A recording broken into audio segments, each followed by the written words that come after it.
Olá, seja muito bem-vindo. Hoje eu começo um quadro aqui no Instagram que chama Saúde para Você.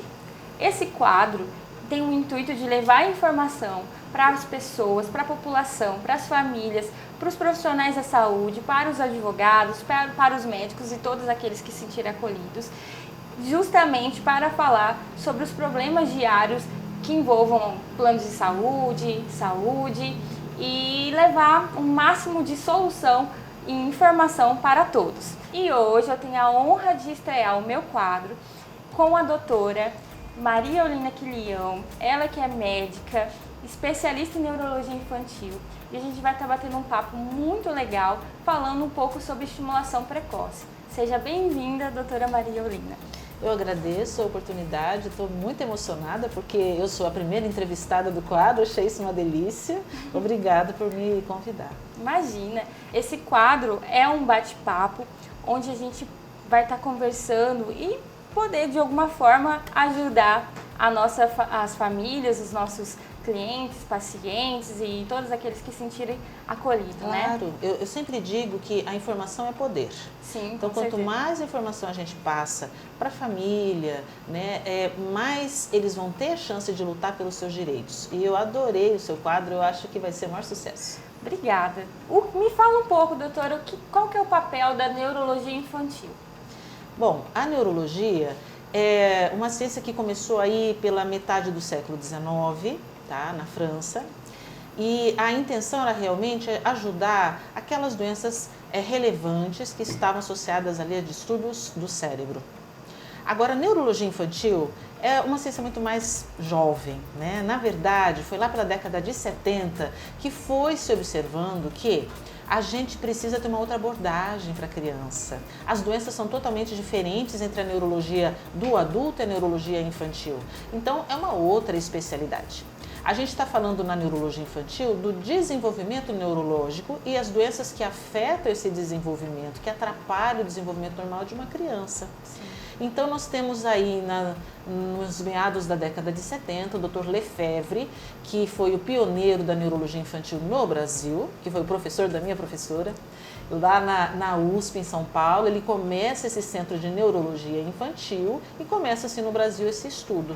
E a intenção o neurologista infantil ele vai abordar todos os distúrbios, todas as doenças que estejam envolvidas com o desenvolvimento neurológico infantil. Nossa, que legal. Quando a gente fala em neurologia infantil, eu sou um pouco leiga, mas atuando nessa área, a gente fala muito sobre estimulação precoce, né? Sim. E esse é o nosso tema hoje.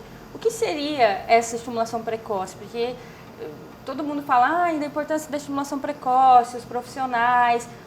Como que a senhora poderia definir essa estimulação precoce? Qual que é a importância dela para uma criança? Então, na verdade, assim, a gente costuma falar dos 1000 dias.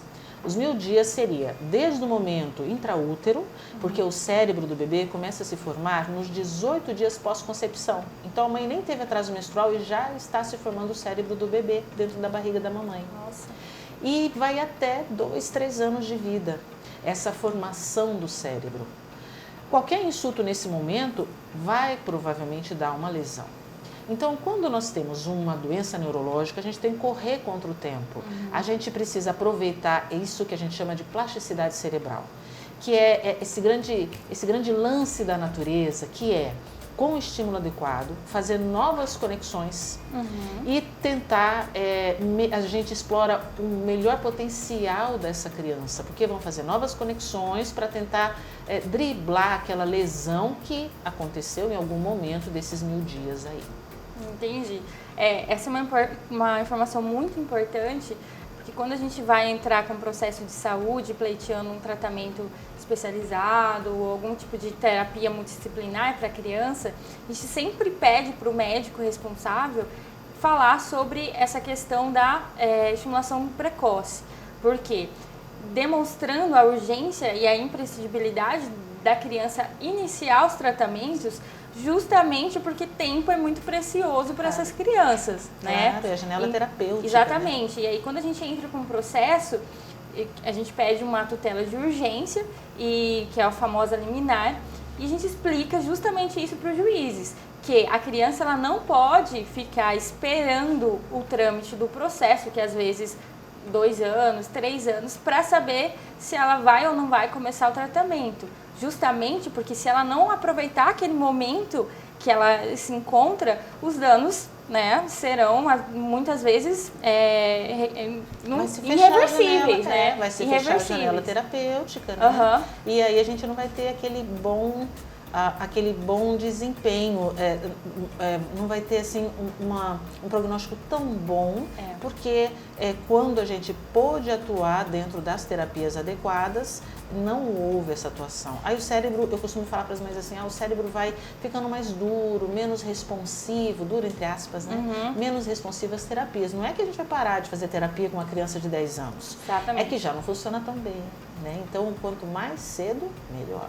Então, isso é muito importante, porque quando a gente vai informar isso até num processo, não é um mero capricho do médico. Tem uma questão científica, né? Um estudo científico que comprova que aquele tratamento tem que ser realizado de forma imediata. E aproveitando, doutora, quais são as consequências se a criança não receber estimulação precoce? Então, o grande problema é que nós temos essa janela terapêutica. Então, nos primeiros 2, 3 anos, desde que a estimulação seja adequada, porque também não adianta fazer de qualquer jeito, né? Então, por exemplo, se a gente fala de autismo, né, que é um tema que eu gosto muito, você sabe, a gente tem que ter terapeutas especializados no autismo.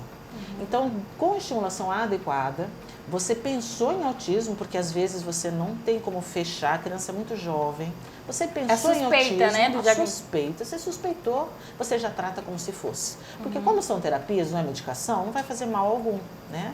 Então você já introduz a terapia para você aproveitar a janela terapêutica, que são esses 2, 3 primeiros anos. Depois, no futuro, fala, olha, realmente era, ainda bem que a gente tratou. Ou então, não, que bom, não era, mas mal não fez, porque é só terapia. Então, tem que ter um início mais precoce possível para fazer essa estimulação. Vai fazer um rearranjo dentro do cérebro, né? Explorando o potencial máximo desse cérebro, tentando fazer com que melhore o prognóstico. Sabe? Entendi. Então, a gente sempre fala, sempre luta para que haja assim, uma rapidez na introdução dessas terapias adequadas. Com certeza, tem que ser de imediato. Sim. E importante também, quando a senhora falou sobre a suspeita, porque às vezes alguns pais me falam, Raíssa, meu filho ainda está passando por avaliação, exames, mas existe a suspeita. Posso entrar já pleiteando esses tratamentos, que muitas vezes a gente sabe que são negados, né, pelos planos de saúde? Sim. Eu falo, claro, inclusive você tem previsão na lei. Ainda que exista a suspeita do diagnóstico, por exemplo, do autismo, é sim necessário entrar com a estimulação precoce para essas crianças, independente de ter fechado ou não. Justamente porque não dá para ficar esperando, né? Não, vamos concluir, né? A gente não sabe existe um tempo para concluir Para a gente poder fechar o TEA, por exemplo, o autismo, são 4 anos de idade.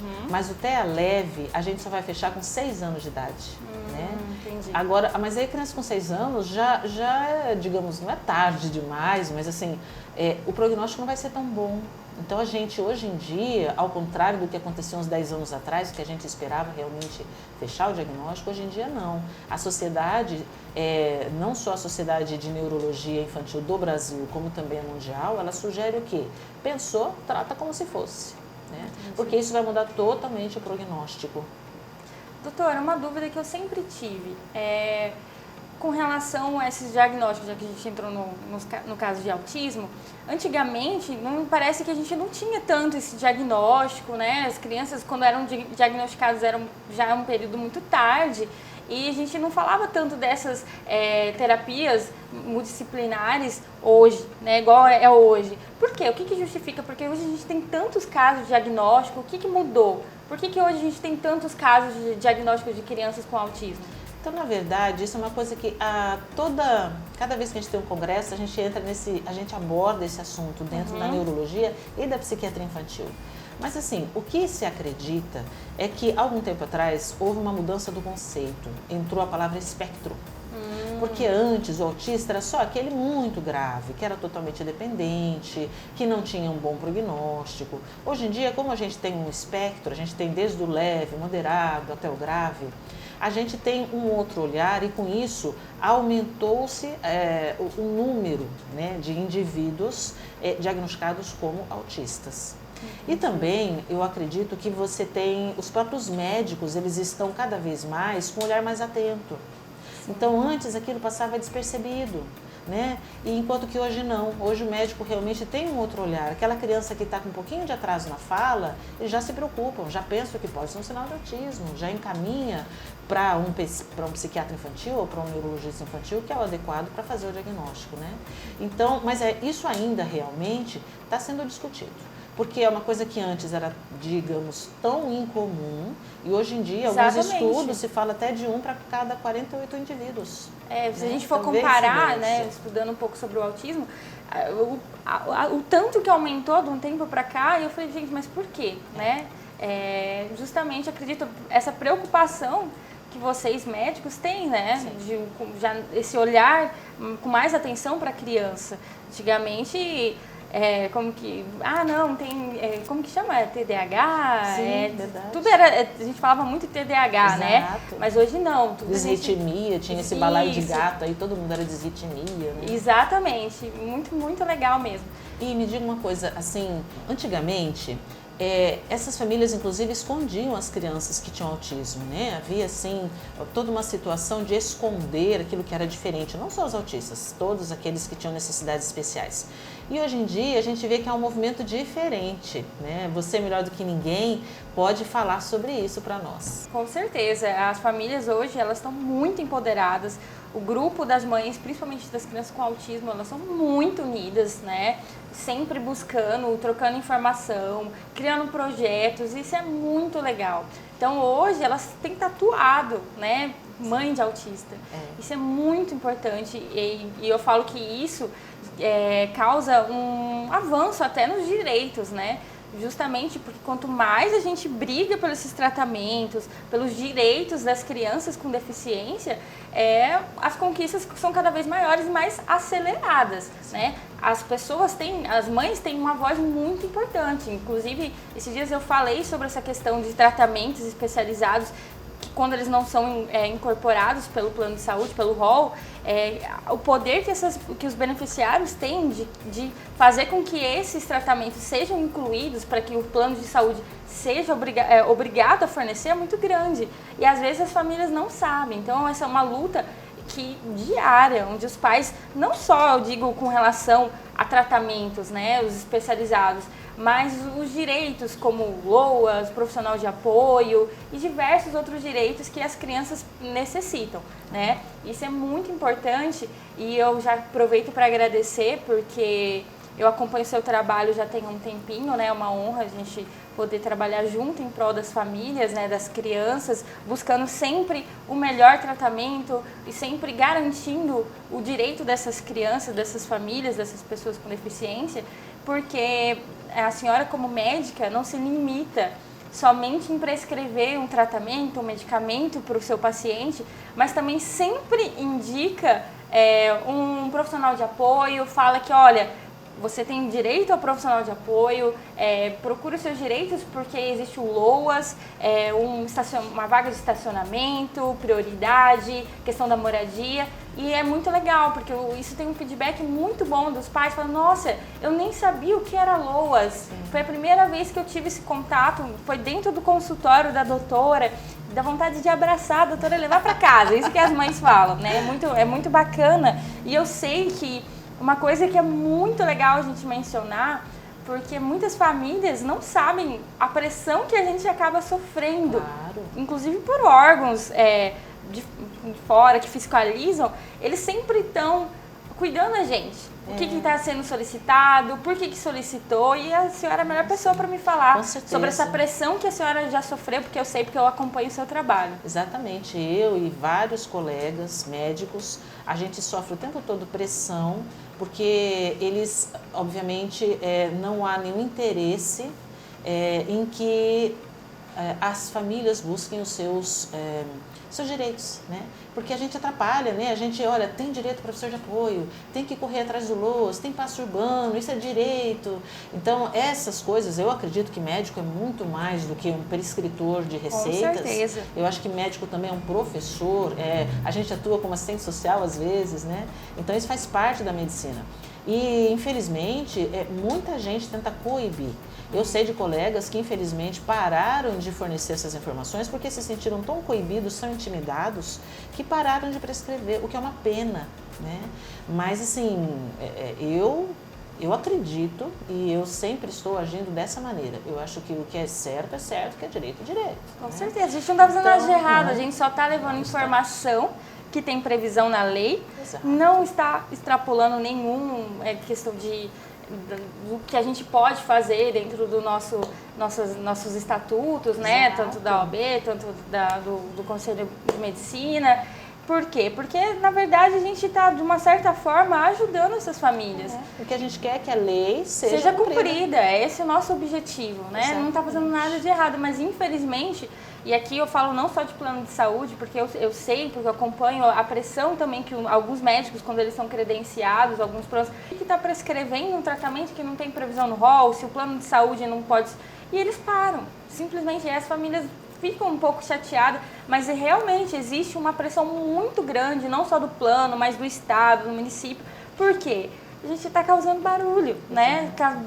E dando poder para essas famílias. E esse é o nosso objetivo, esse é o objetivo, inclusive, desse canal. Levar poder para as famílias, para que elas saibam exatamente aonde elas têm que ir, o que é garantido e principalmente, demonstrar que existe um exército de pessoas, né? Assim como a senhora, que estão disponíveis para ajudar essas famílias. Interessados na porque melhora não, do paciente. a gente sempre tem, as famílias, infelizmente, é tudo muito burocrático. O tempo todo elas recebem não. É não da escola, que não tem o profissional, é não do INSS, que infelizmente não concede o benefício, mesmo a criança. Porque eu falo, é lindo, o LOAS é lindo. Mas se você for ver, eu sei porque eu acompanho alguns casos de alguns clientes, né, que chegam até a mim, anos esperando uma perícia, ou então depois de um tempão atingiu o máximo da renda. E é muito burocrático, de pessoas que estão passando fome. Ainda mais nesse momento. Por quê? Né? Porque quando a criança tem um diagnóstico, às vezes só a mãe trabalha na família. E aí quem que vai levar essa criança para a terapia? Porque geralmente a criança tem que ficar o dia inteiro ou na terapia ou na escola e sai de uma terapia para outra. A vida da mãe muda, do pai, né? Todo mundo muda, a rotina daquela família muda. Sim. E aí ela precisa daquele suporte, né? Que é previsto em lei, o LOAS, um benefício que é direito daquela criança, né? E às vezes não consegue, fica anos. E aí? Ela entra numa questão muito conflitante dentro da família. Porque ou ela leva a criança para terapia, ou ela tem que trabalhar porque ela não tem como sustentar. Exatamente. Então, muitas vezes, a criança não recebe também o tratamento por causa desses empecilhos que o próprio, né, dentro do INSS, questões burocráticas, que é de direito dessa família, daquela criança.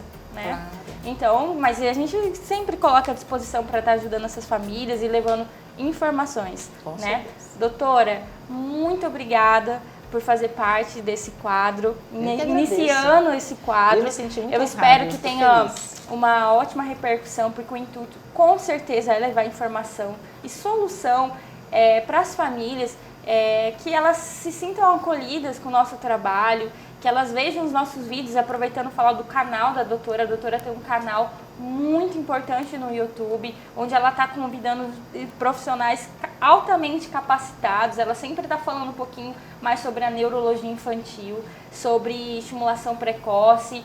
E a gente tem vídeo também falando sobre o direito das pessoas com deficiência, né? Verdade. Doutora, fala um pouquinho do seu canal, do seu trabalho também. Bom, o meu canal no YouTube chama-se Portal da Neurologia Infantil. E o intuito é realmente empoderar as famílias, sobre conhecimento, né? Então, assim, a intenção é explicar melhor as patologias de forma simples, para que todos compreendam, levar colegas que eu sei, profissionais que são top, que são gente interessada, que são gente que estuda, que sabe o que está falando. Então, a intenção realmente é estar orientando, explicando. Eu adoro o meu trabalho, eu adoro a neurologia e para mim é um prazer poder fornecer essas informações. E foi uma maneira que eu encontrei de estar chegando mais longe. Eu tenho pessoas que me acompanham no interior do estado, né? Que chegam a me ligar e falam, doutora, você sabe que eu estava assistindo o seu canal e eu acho que meu filho tem autismo? E ela chegou no consultório e realmente tinha. Então, graças à informação, a mãe conseguiu trazer essa criança precocemente e começar o tratamento precoce. Olha, essa é a legal. intenção, né? Então, eu fiquei muito feliz. Eu acho que o canal está realmente atendendo às minhas expectativas. Nossa, fico muito feliz. Parabéns, doutora, e muito obrigada mais uma vez, viu? Obrigada, obrigada.